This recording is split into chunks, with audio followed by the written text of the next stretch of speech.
Isa, dalawa, tatlo, apat, lima. Limang mga palaka na upo sa tuyong lupa, kinakain mga insekto. May isang tumalon sa tubig, di umahon. Ngayon apat na lang ang palaka. Isa, dalawa, tatlo, apat.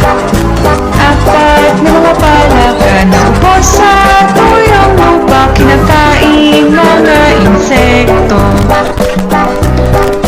May isang tumalon sa tubig, di umahon. Ngayon tatlo na lang ang palaka.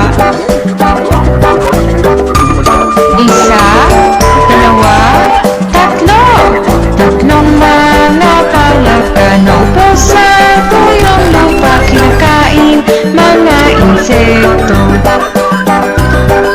May isang tumalon sa tubig, di umahon. Ngayon dalawa na lang ang palaka.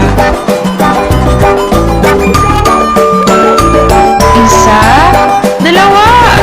Dalawang mga palaka na upo sa tuyong lupa, kinakain mga insekto.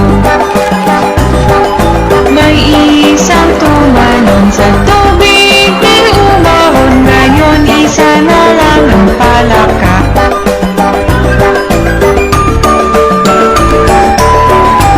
Isa, nag-iisang palaka na upo sa tuyong lupa, kinakain mga insekto.